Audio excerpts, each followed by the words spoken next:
A ho, ho, ho, ho. A boom, boom, boom, boom. Gonna shoot you right down.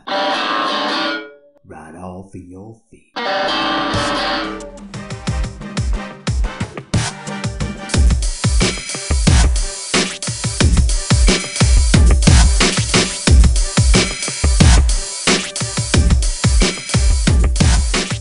Hello and welcome to the Quackcast. This is Quackcast number 634.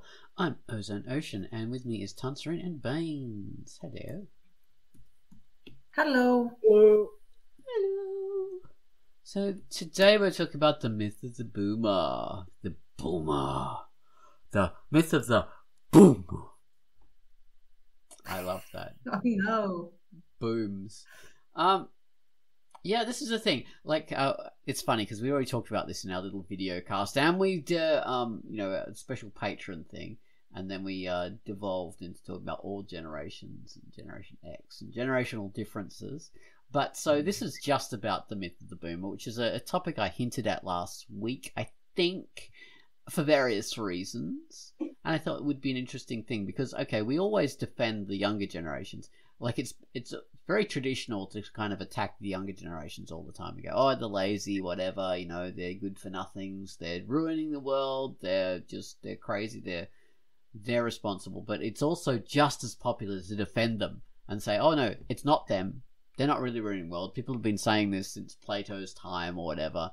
This is just something people always say, and it's really not them at all, and it's really the old people's fault. So there's detractors from the younger generation, but there's enough defenses all the time. But there's not usually that same level of defense for the older generations. There's ageism seems to be always perfectly fine for when people are older, but not fine when people are younger. And it's a weird thing. So we can always blame the boomers for every frickin' thing, no matter what. If someone does something, they're just called a boomer. Which is, I think it's a bit unfair and it's pretty stupid because it's not really true. It's highly inaccurate, and I don't like things that are rhetorical. They only exist because they're rhetorical rather than real. Like, obviously, we can talk about that there are grains of truth to the whole boomer myth, but mainly it's just a rhetorical thing, and it's something people use in order to win arguments and just create a shibboleth. We use it to have something to blame. But we'll get into that after. Oh, Tance, if you want to say something. No, I was about to say that I would also like, because you know me, I like to see all the politics in everything. That blaming the boomers could even be a very nice case of framing and pinning it all on a generation for very specific political reasons that I will get to after. So look forward to that, people. It's happening. It's going to happen. But first, we're going to talk about the featured comic. Quackcast has brought us a featured comic this week called Mirage. And no, this is not about the French fighter planes. This is about a specific comic called Mirage. Oh, there's also mirages in deserts, isn't there? So, oh well, there we are. Lots of meanings for Mirage, but this particular one refers to a comic, obviously. So, Quackcast, tell us about Mirage. It's not about a chocolate bar, everybody. Hello, this is Quackcast, and the feature I've selected for this week is Mirage by Inky Moondrop, and it is rated E for everyone. All aboard the Interrealm train, heading toward a one-way stop to the Shadowlands. The conductor this evening is Rebecca Sutton, joined by the QT-74, aka Cutie, a mechanical spider companion. Rebecca seeks to help unburden transitioning passengers traveling through this train track. The next passenger scheduled to board the train is Roselle Snow, a blue rose with a haunting tale. Roselle is about to discover that the only monsters on the train are the ones brought along by each traveler. Mirage makes a grand nod toward the art of silent films. The dialogue trades text bubbles in exchange for white text on a dark backdrop in strict silent film fashion. Become as light as a feather and read Mirage by Inky Moondrop, rated E. That was Pai with her feature, which was Mirage. So there we are, Mirage, which is apparently a Canadian chocolate bar. So the more you know. It is. Gotta order a Mirage. So next up we have featured music, which is called the Ballad of Bill. The Ballad of Bill. Not Bill Ballard, but the Ballad of Bill. This is an awesome, jazzy, gloriously meandering rock tune. The bass guitar opens the door, followed by cymbals, a violin, and an almost Arabic-sounding distorted electric guitar. So take it away, Gummels, with the Ballad of Bill. Hey, Ballad of Bill. Exactly, Baines. That's exactly how it goes. You are a mind reader. Oh, they ripped off the Beatles. Gummels always rips off the Beatles. That's his whole shtick. He'll come the best, I always say.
Ballad of Bill, which was a comic by a fellow called, or a woman, I'm not sure, by a person called The Ballad of Bill, and it's rated E for everybody. That was what the comic that the music was based on.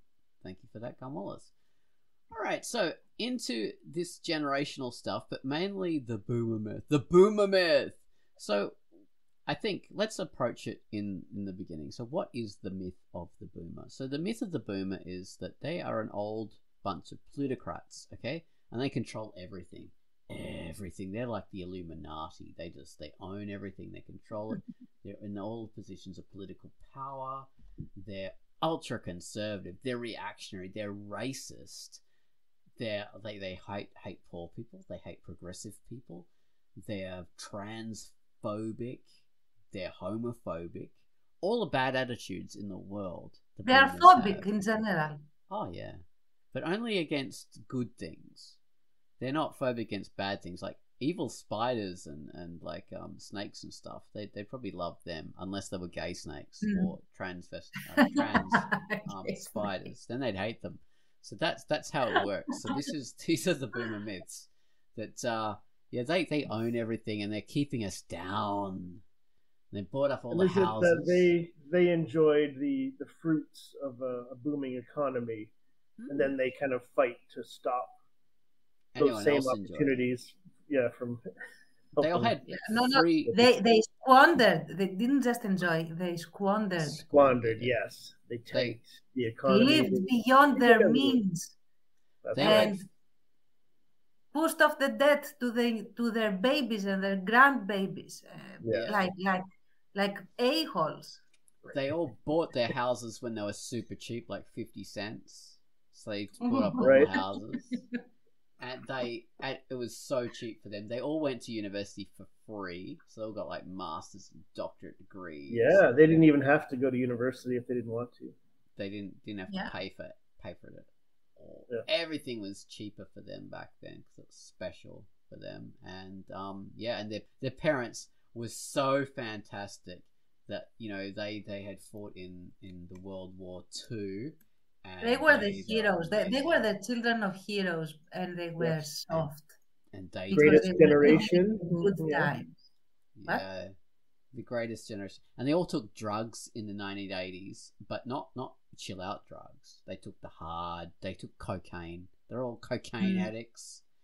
And they went wild, and they don't want anyone else to be wild. And they're really conservative too, so they hate sex. And they're scared of anything sexual. That's a real kind of hallmark of them. And let's not forget the misogyny. Oh yeah, they're all misogynist. And any of them that are sort of previously thought of as progressive, like Jermaine Greer, we hate them because they're like transphobic now. So they're all transphobic. So none of them are really progressive. They're all secretly crypto-fascist. Mm-hmm. Not really. All guilty until proven innocent, which they never are. Oh yeah, they're guilty by their generation because they're boomers. That's how it works. Mm-hmm. Boomers are just bad apples. They're bad to the bone. They're bad in their bones, and they want to live forever. They all want to live forever, so they'll own everything forever. And okay, this myth is getting into mythologies I've never heard before about. Well, it's the fact that they all want to stay young, so they take these weird, treatments. There's the myth of Amberchrome and stuff like that. That that they're all on this stuff to stay young. And I remember there was this thing about people would go to Romanian orphanages and get the blood of young orphans and inject them into themselves to stay young. Okay, that I haven't heard that one. It was about celebrity boomers, but yeah, there was. But Amberchrome is related to that, so that's the adrenal, something in the brain gets milked out of people to make people young. It's so dumb. Okay. But people believe that this myth, because I think Amberchrome actually is something, but it's not that. So that's. All these myths have like a grain of truth. I mean, not even all of them, but the boomer myth has like a grain. So let's talk about the grain of truth from the boomer myth. Now we've sort of talked about what the boomer myth is. So the grain of truth is the fact that older people, by dint of being around, are more likely, because they're around longer, they're more likely to rise to senior positions in management and business and things like that. They're more likely to have accumulated some wealth just because they've been around. They're more likely to own homes. So they're more likely to be in positions of political power, because older people usually are in those kind of things because they've got more time and more resources to be there. So these are the germs of truth. And there are some people who are older who are in those positions, and there are like a lot of conservative representatives of those groups. But the thing people forget is those are the minority of the minority of the minority. They're very vocal and they're very obvious and they're very visible, but they're a tiny little minority because most people aren't in high-end politics. Most people aren't high in management.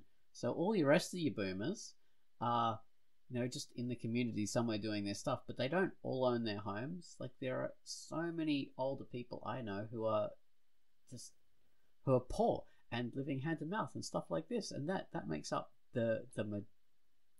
maybe, I don't know, like a big part of the majority of this group. So what we tend to do, I think, is we expand the idea of this stuff and we apply it to everyone, to the majority. We over extrapolate, which is a human thing to do. We see one person in like Donald Trump or something, we go, boomer. That's a classic boomer. Look how conservative he is. Look how reactionary he is. And we just imagine they're all like that, which of course is just stupid. Like you should never judge people by one example and just extrapolate that to everybody. That's But so let's discuss. All right, let's counter some of these myths. So the idea is that they're all Puritan, right? They're all like against progressive things. So the thing is, yeah, go ahead. What is the truth of that? Well, we tend to forget that their parents fought in World War II.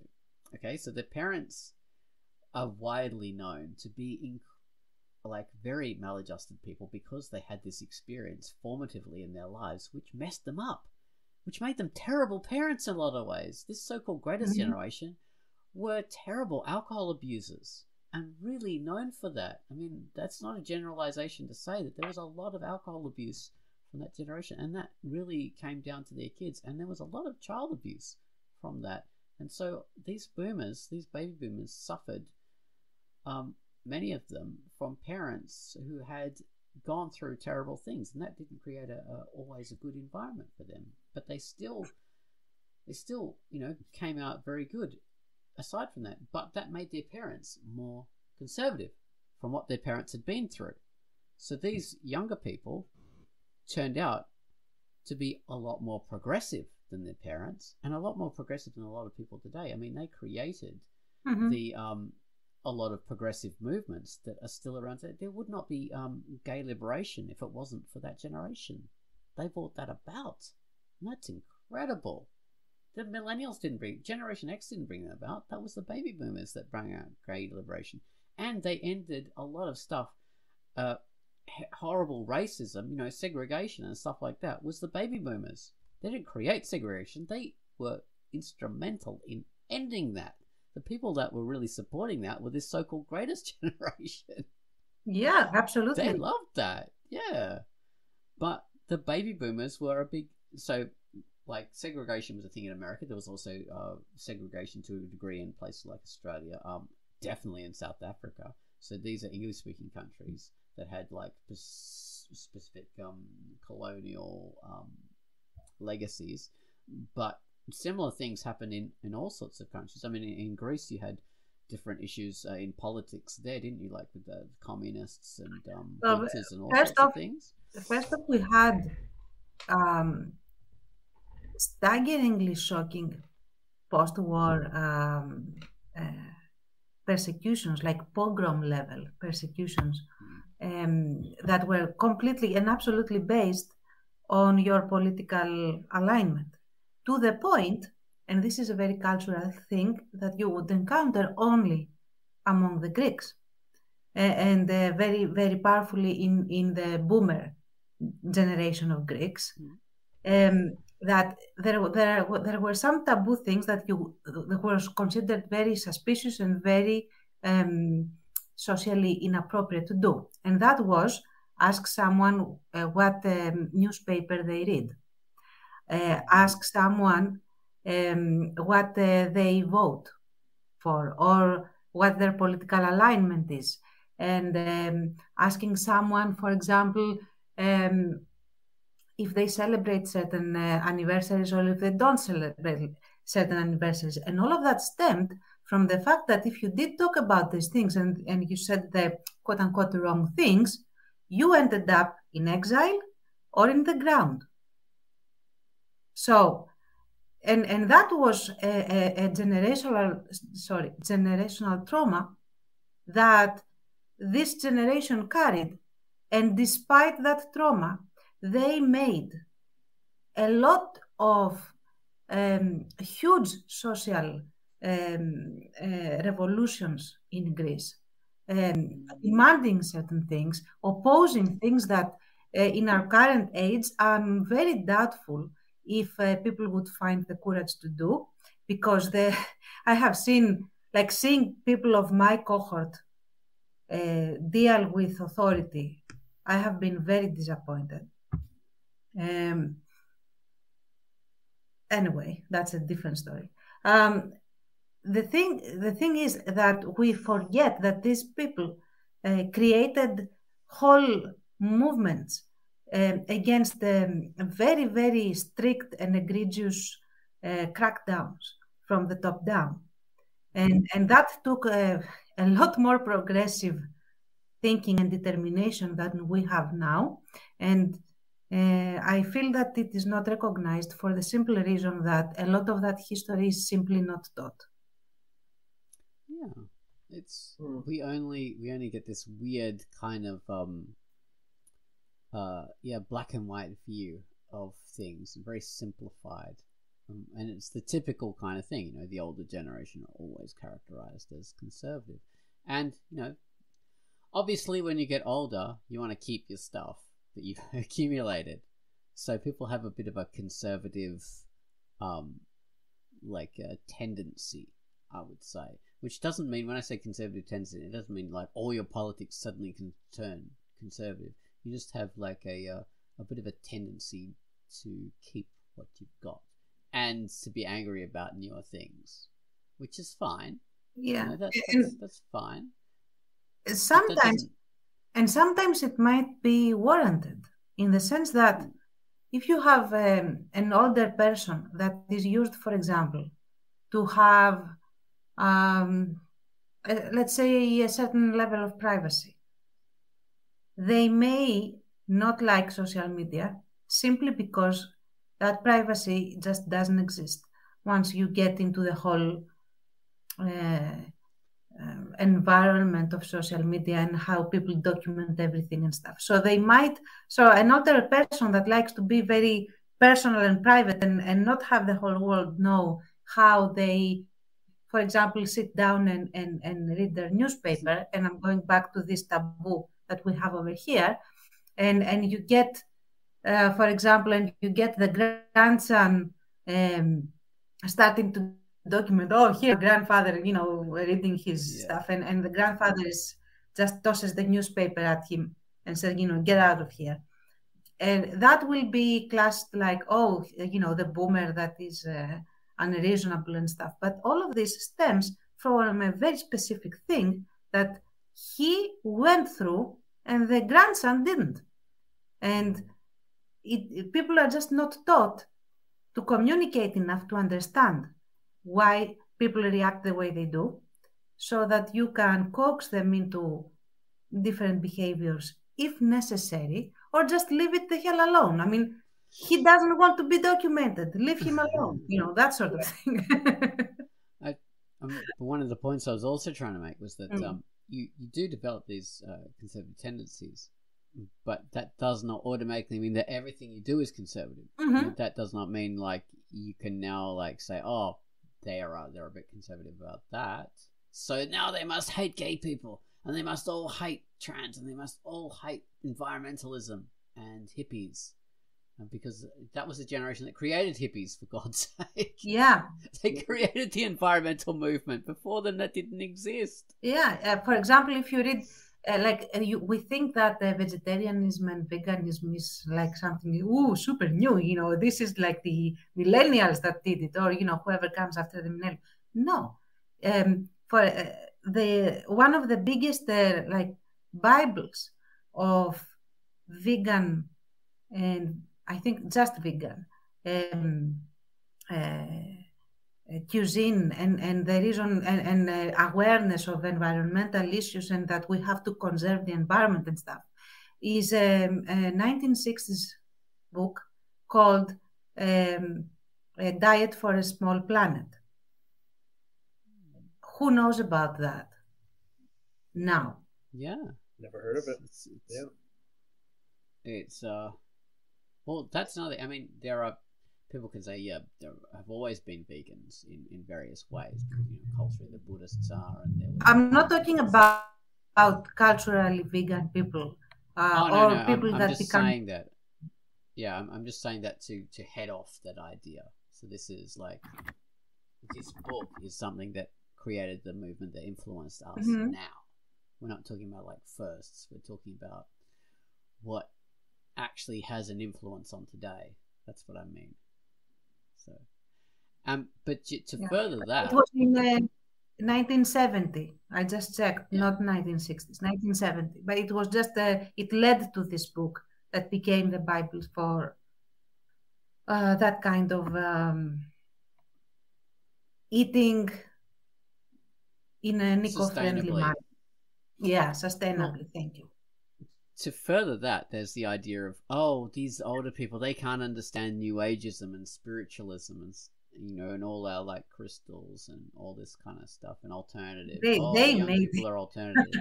These, yeah, we can blame the bloody the baby boomers for creating alternative culture. They're the idiots who started out all the freaking. Honestly, I will just popularized it.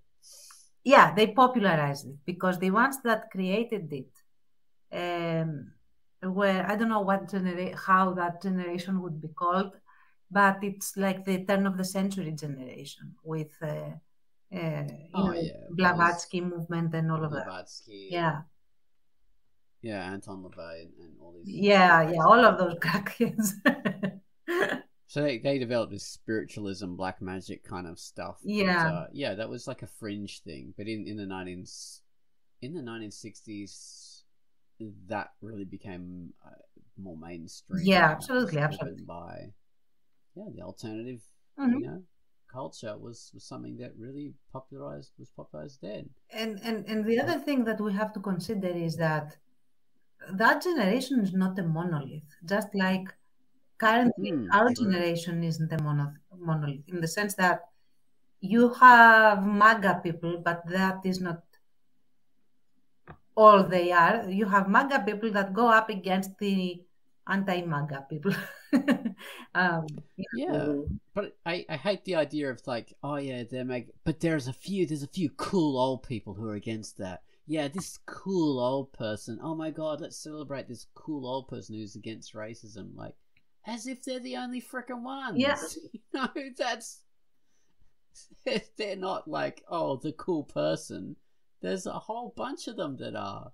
We just incorrectly characterize all old people as automatically being mega people. Yeah, exactly. It's stupid. And the other thing about the economy, and there is a very, I think, systematic propaganda, if you like, just blaming the boomers for, living beyond their means and squandering the economy and all of that. When people seem to forget that just like you use what tools you have now that are being made available from your government and from, the business environment in which you exist, that's exactly what those people did back then. If you could earn a living with just one job that actually had a 9 to 5 schedule, hours, yes, and had actual human rights for a change, because there was the Red Scare and we couldn't have people work like slaves while there were communists on the other side saying that this is wrong. So, of course, you would just work one job and have a life. It's as simple as that. Nobody is an idiot. Well, there's a point I want to make about that. I mean, there's this idea that, these older people, these boomers, were able to work, like a job. And then they were able to get a house like we can't do now. But one of the big points I find that people absolutely don't understand is that back then culturally, those people were stuck in those jobs, absolutely, completely, because the work culture was that was your life. Mm-hmm. You didn't really have all the hobbies and all the interests that we are allowed to have now. Because you would be ostracized if you had a lot of weird interests and stuff. You'd be sort of as weird, culturally. People would, not really think of you as being normal. You'd be think of it as weird if you did what most people do today. Your only interests that you were allowed to have were things like sports and watching stuff on TV. So these people, they had their job and nothing else. Mm-hmm. So of course they're going to have enough money to buy a house because that's all there is in their freaking lives. So many people of that generation are so sad in a lot of ways because they weren't able to express themselves properly. the amount of creativity in our generation, Generation X's and millennials and stuff like that further on, is astonishing compared to the sad, grey lives of a lot of the baby boomer generation who were only had their jobs. And the thing about education as well, like people say, oh, if they could get free education. They didn't. Most of them didn't ever go to university. Most of them didn't have. That's why any it was degree. free. Yeah, only the minority of them did go to university. So we say, oh, we have to go to university to get a job. Well, they weren't freaking educated at all. They didn't do nothing because they couldn't go to university. Like, culturally, it wasn't appropriate. I don't know if it wasn't culturally appropriate, but if you had, for example, to earn a living you had to start working really early.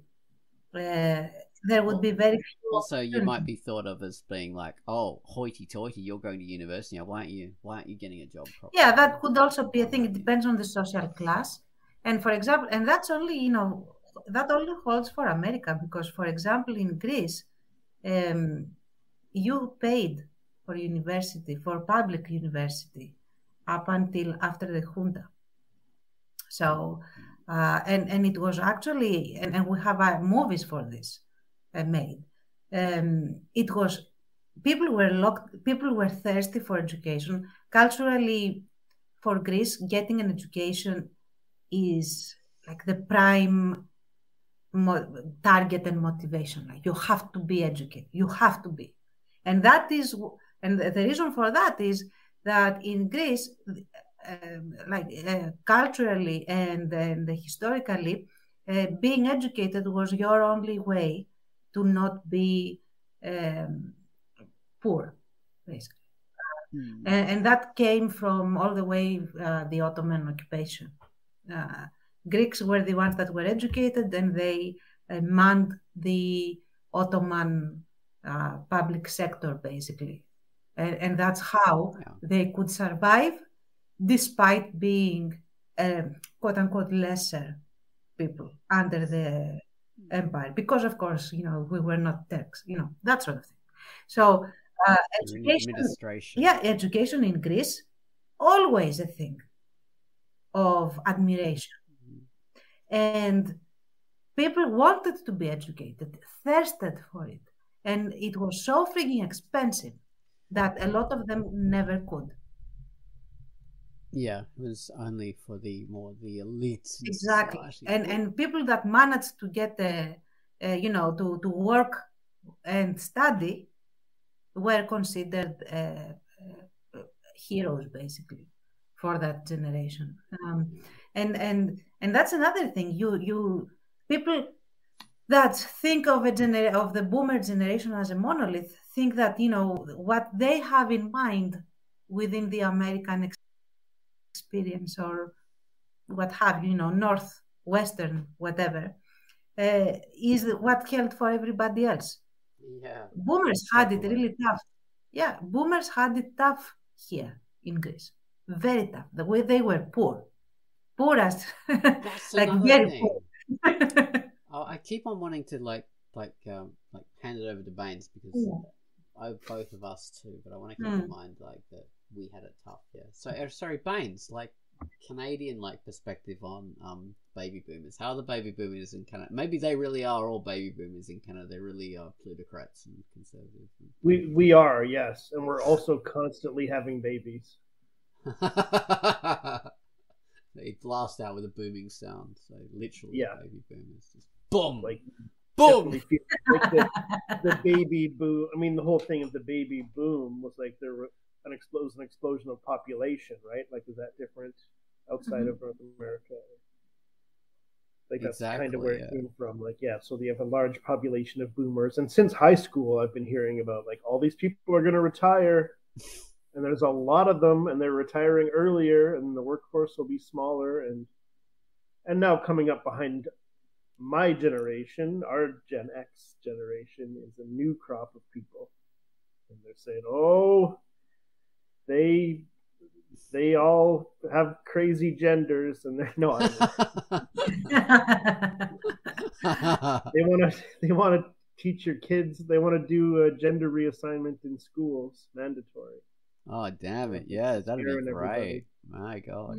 But yeah, it's yeah, it was big, and especially where I live, like this was kind of a boom town. I won't say where, but it is in Saskatchewan. Boomtown. But there was an Sorry. economic boom, great jobs um, when my parents were younger, and then it all kind of went away. Like it kind of died, and so the town struggled, and it's gotten somewhat better in recent years. But yeah, there was that whole thing of like a way better economic time in the days before. At least that's what I always heard. Sounds very Mad Max. The before time. Yeah, exactly. Yeah. The old Republic. Yeah. It's now But, Star Wars. Oh, yeah, sorry, I always have to go to Star Wars. Yeah, but yeah, I don't know. It's interesting. Yeah. So that's the Canadian experience. Well, that was actually ties into the thing I wanted to say about. We had it especially tough. Us now, and this is now with I think the millennials are doing this because we had it like there weren't any jobs and there was like some kind of economic downturn and we had it hard. But every generation going back to I don't know the whatever like Stone Age has had these bad things that have happened that are our thing. Like Baines, you're talking about that town. That there was a downturn and it shriveled up. Like, we've all had this. All our generations had our own bad thing. So, like, the so-called greatest generation, they had the whole World War II just messing everything up for them. Generation before had World War One. And that goes back and back. So the boomers had, like, a whole lot of nasty economic crap things that happened. Like, the 1970s was freaking awful in a lot of ways. Like, the 80s were great. But the 70s sucks. And we forget like Vietnam, the Korean War. It's not like it was peaceful. It was anything but. And that was like for the Vietnam War, that wasn't like Iraq and Afghanistan that people go on about now. Sure, imagine it absolutely sucks to be in Afghanistan or Iraq, but Vietnam was a hot war, not a war of occupation. This was a war where people were being sent out to die all the time, and they were conscripts. They didn't have a choice. This wasn't a volunteer, I'm doing my service. This was like, yeah, I'm sorry, but your birth date falls between these dates. You're going. So some people got out of it, but that was a minority. Yeah, and drafted went.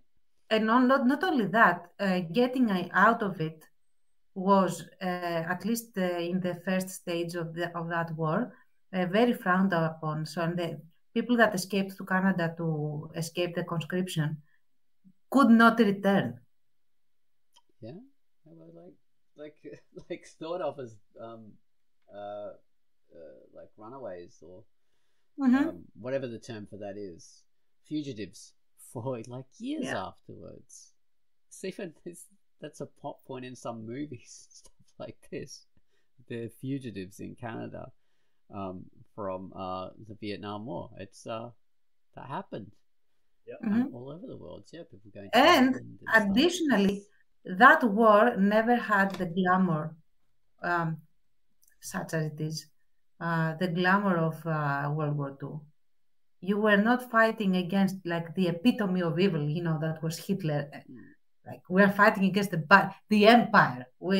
That was Star Wars, basically. Vietnam was a lot grayer. It was very political, and it ended up creating a rift in American society that I think, I'm not sure if it's even healed yet. So there was a huge anti-Vietnam War movement there. Just not initially, from the midway onwards, I think. Yeah, when people started dying and stuff. Yeah. But yeah, the anti-war movement was responsible for a lot of the cultural change. It was very, very interesting, and it was like massive in pop culture and music and art and movies.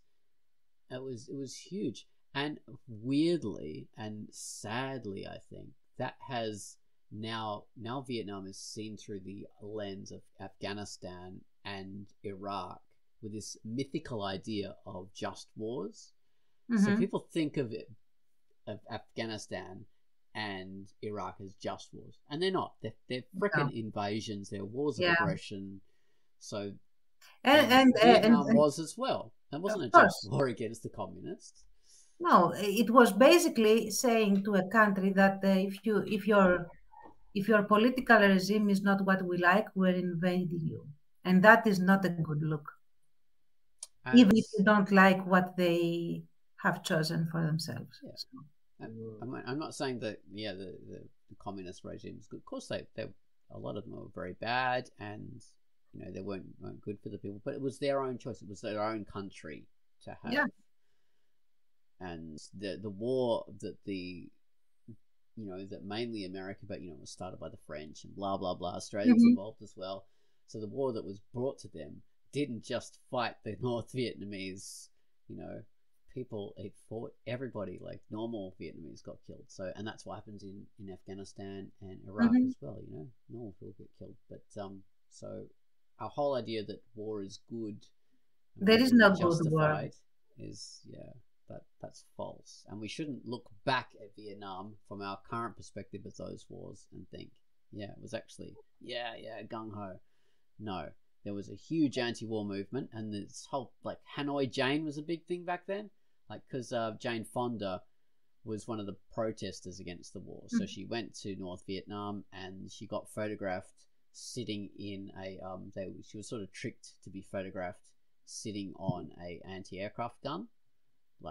As a publicity thing, they just sat her on that, and then the right-wing media characterized her as being oh, look at her, she's hates America and she wants to shoot down American jets. She's Hanoi Jane. Oh, the stupidity of people. And that idea was debunked, of course, but it's been brought back again because of our the right-wing views and people who support war. They're all jingoistic. Anyway, let's not devolve this into a warcast. That's me. Let's do a warcast at some other point. Jot that down in the sense of the context of war and the stupidity of war in general. Yes, generationally we all had something bad, and so it wasn't just war, but there were economic downturns in the 1970s, like the oil crisis. That was when we first started. Oh my God, we'll have to have alternatives to oil.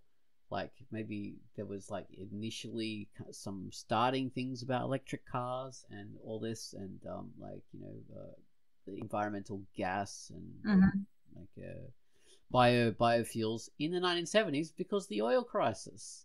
They had terrible terrorism back then. They had massive problems with terrorism in the 1970s. Everybody was super scared. So that's not a modern thing. But we grew up in fear of terrorism, or the millennials. And there was also the nuclear scare as well. And people seem to forget that existed.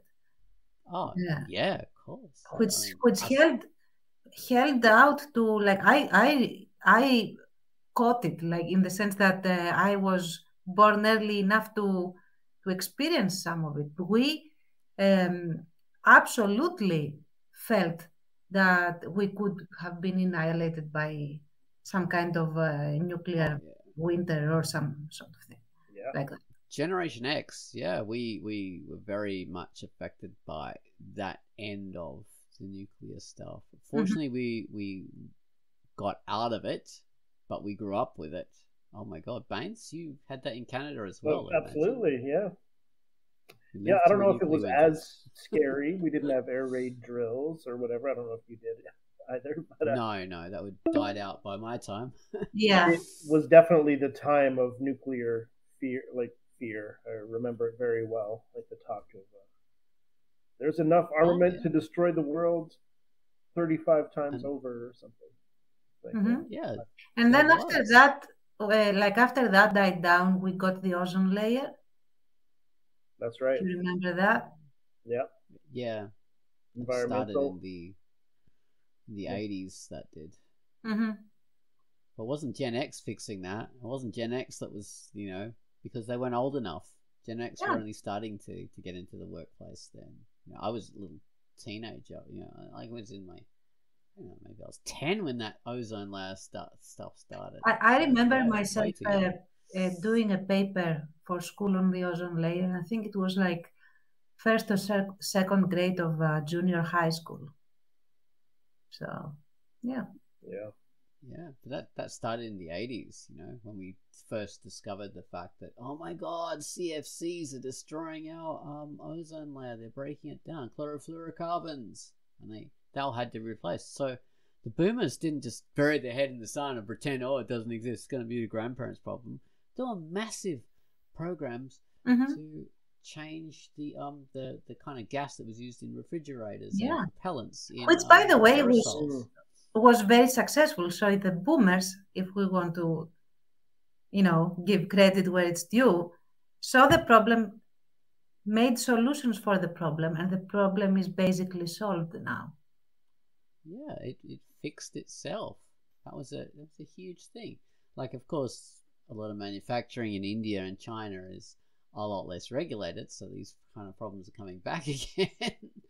And whose fault is that? Yeah, Jesus. It's Generation X mainly in those countries that is now rising to the top, and they're the ones who would own the big factories and stuff like this. Yeah. So it's our fault. Damn it. It's our fault. And our fault, and millennials as well are also in the workplace now. So, sorry, boomers are not to blame for global warming at this point. Right. Well, yeah. It's all guilt by association, a lot of this stuff. If you're in the generation, you're all responsible for anything bad that your generation did. It doesn't matter if your generation also fixed the problem, also did something good to counter it. It doesn't matter. The bad thing's what's important. Yeah. And we're going to blame you for it. It's like the reverse of the Great Generation. Like the Great Generation fought and stopped the official Nazism and fascism and stuff. But it also made it happen. It's like they are the same generation. They did. And a lot of that generation were Nazis or supported them. Absolutely. So, the greatest generation is a total freaking myth. There is no great generation, and there's a silent generation. I think was before. I think it was before. Now that I'm, and also there is no great generation and there is no worst generation. It's just generations, and that's all they are. The point of this isn't that boomers are actually good. It's millennials that are bad or Gen X are bad. No, we're all the same. Yeah. All of us. It's just that we build on what was discovered or created or advanced in the past, and we build on that. So they didn't have, for example, psychology back then the way that we have it now. And that means that in our main pop culture, we get a lot of nuance that they couldn't have because they simply didn't freaking know about it. That's a big thing.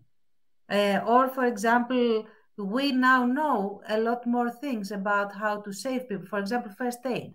CPR was a thing that happened in the 50s, I think. I think 50s.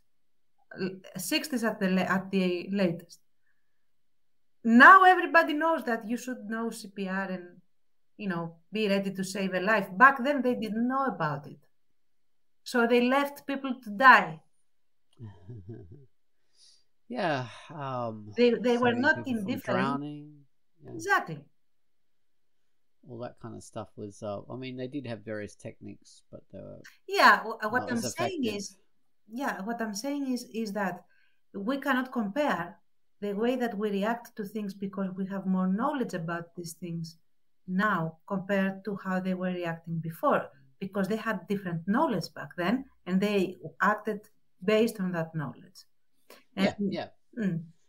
Society was different too. We talk about progressivism and say, they were all racist back then because they were so monocultural. But the thing was, there was quite a bit less movement of people, cultures, and groups of people around the world, because air travel was not a thing back then except for elites. Okay, so that started to come in, but it was still very expensive. So we didn't have mass transit as being as easy and popular. So we had people on ships mainly. So they would come in big groups, and they just couldn't filter in the way they do in the modern day. Yeah. And passport controls and stuff like that were a lot more strict back then. So that was another thing against this kind of, the real kind of itty bitty granular migration we have now, where people are like kind of like massively filtering around the world. It was in kind of big blocks. That's how it used to be. So even when you're looking back at the past from that point of view, saying, oh, culturally they were way more racist and they were way more strict in their views, they were not as accommodating, it's because society was different from very concrete reasons, not just culturally, but physically. There weren't the mixes that we have today. There were mixes of people, but there weren't the mixes that we have today for the reasons we have today. So that's important to realize. Yeah. So like look at like the amount of Eastern European people that shifted all the way into Greece and all the way into Europe. That wasn't around back then because there was the Eastern Bloc. Exactly. You couldn't. And that's another thing. You see, for example, you see an old movie and everyone is white, and it comes from a country where everyone was white. there were literally very, very few, extremely few. Demographically, it was a different world. Yeah, exactly. That doesn't mean that there was no racism. Of course, there was blacklisting. Oh yeah, that went rampant, and a whole lot of other unethical things that now are still done, but just in different contexts. The thing is that and the other thing about racism. Oh, go on. Sorry, I was going to say the other thing about racism is because the society was more white in these countries, but they did have like large populations, say the Indian people and Chinese or whatever different ethnicities, black people.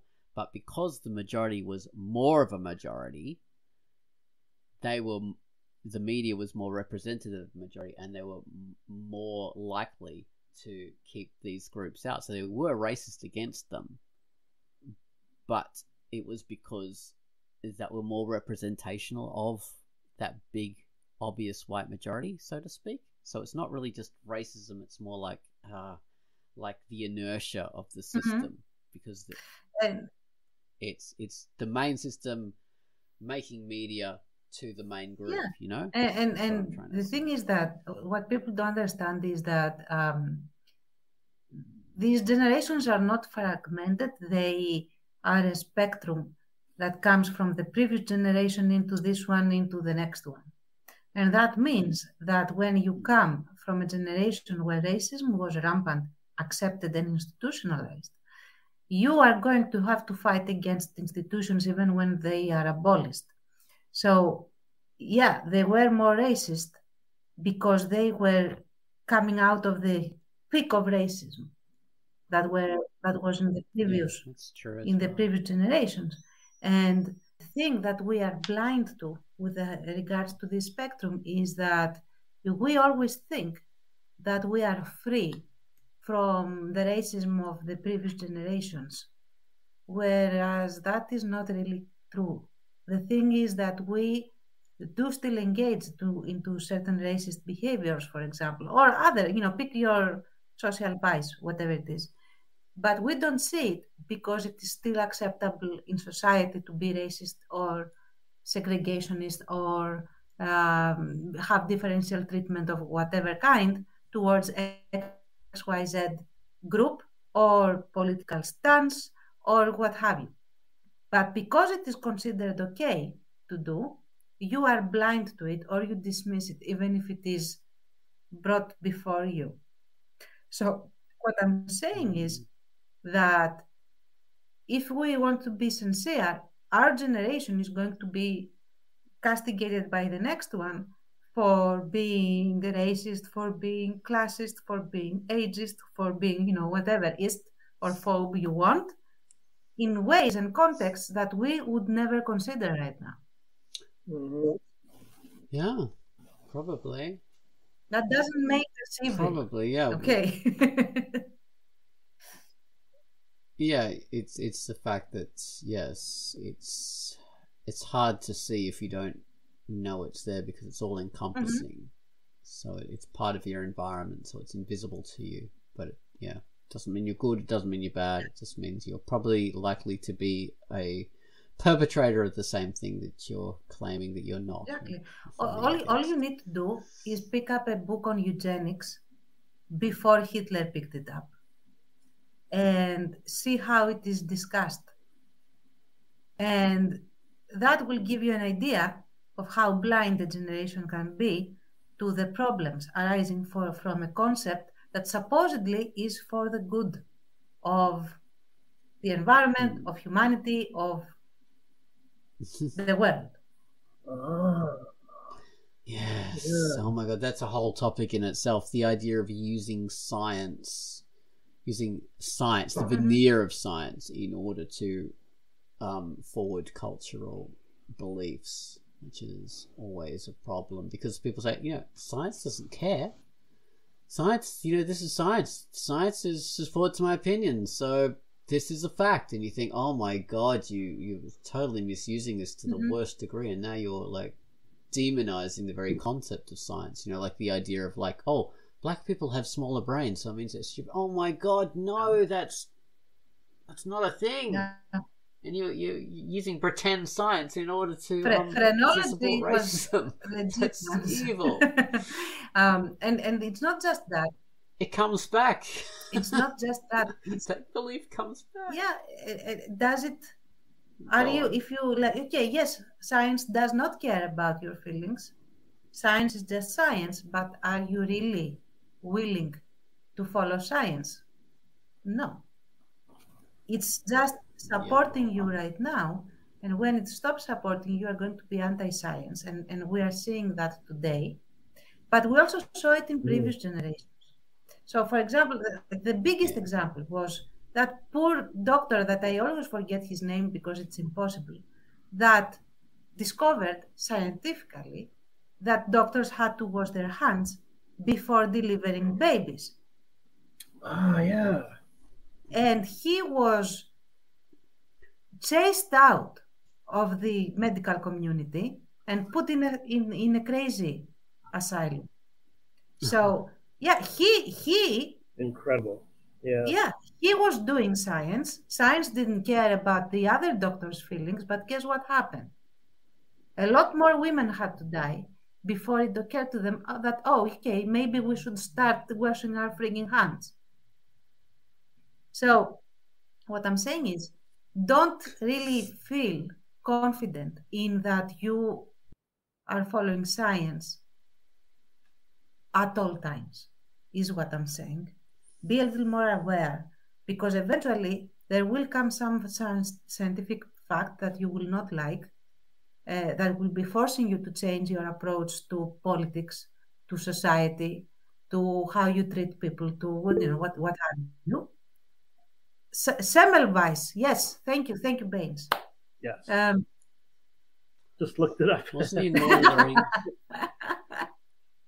I never forget. I never remember this dude. I mean, I feel so sorry. So eventually, you will have to contend with the science that you will not like. There will always be some science you don't like. So yeah. Yeah, well, that's another thing that boomers don't believe in science. Yes, who else doesn't believe in science? Apparently. Yeah.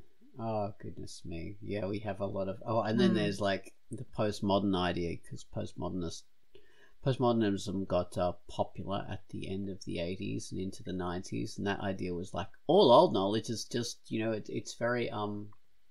everything is on the table. So like alternative beliefs are equal to like scientific beliefs and stuff like this, cultural beliefs are equal and they're all on the same footing. So then we have this idea that, science is just the conservative belief of white people. Whereas, we have our little cultural knowledge, these people's cultural knowledge over there is like equivalent to white person's science or white person's medicine, like mainstream medicine, Western medicine. Those whole ideas were created. There's no such thing as Western medicine. Medicine is medicine, and there's no such thing as Eastern medicine, because they practice proper medicine as well. And if you're claiming there's a difference, then you're just supporting alternative junk, and you're supporting killing people. You know, the not washing your hand brigade. That's what that is. No, that's how anti-vaxxers came to be. Who were not they are not new either. Just see what happened with the first vaccine, and how the person that introduced that was received. That's another nice thing. But the result of all this is that we are, for example, subscribing to today as generations, because I don't think it's just Gen Xers or millennials, to it's my truth and your truth, and there are, a gazillion truths out there. So it's my truth, and you have that comes from postmodernism. Yeah, that's how we have science. Well, I mean, there is like a grain of truth in that. I mean, postmodernism did have some very good ideas in that there are multiple points of view on things. Doesn't mean that there's multiple truths, but there's multiple ways of thinking about those truths, because they apply to people in different ways in different cultural contexts. So that's valid. Just doesn't mean that cultural context changes the reality. It doesn't affect reality. Exactly, and it just that affects is how it relates to you. A principle on which cognitive psychology is based, because we do the whole reframing thing, changing cognitions into more adaptive cognitions on how you interpret the world, so that you are better with yourself, healthier mentally, and able to cope with a lot more things. But that doesn't mean that the fact that we are changing the cognition about is different. And that's where the confusion happens. Like, oh no, this fact does not exist.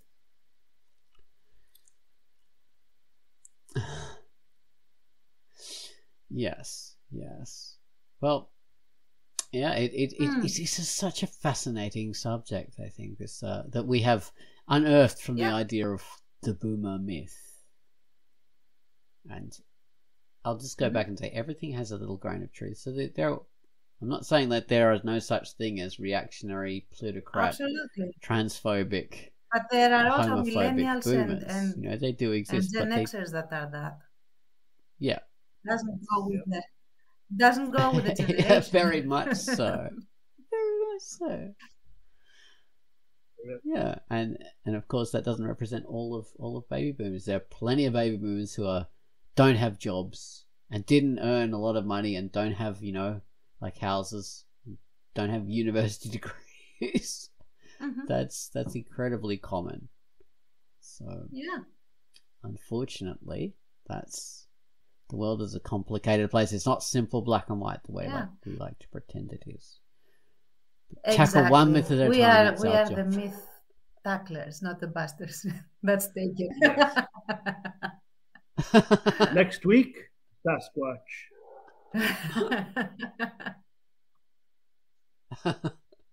Damn those big feet. They're not all.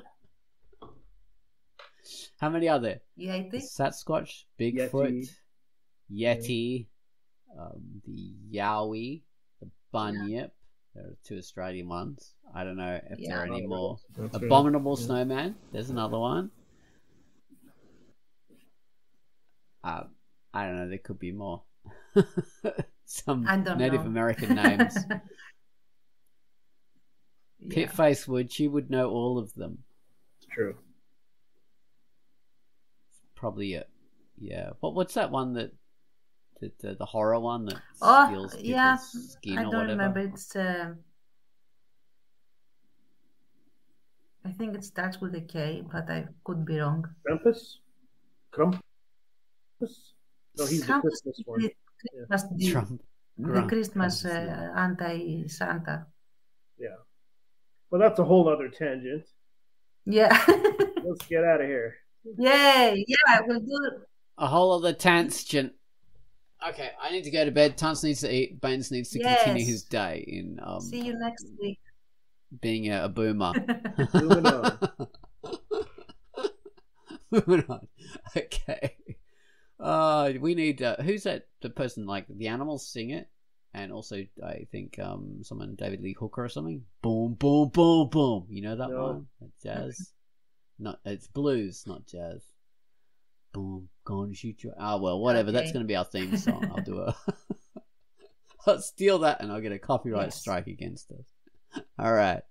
Thank you very much for listening to Down by Quackcast number 634. I've been Ozone, and what about you guys? Tangerine.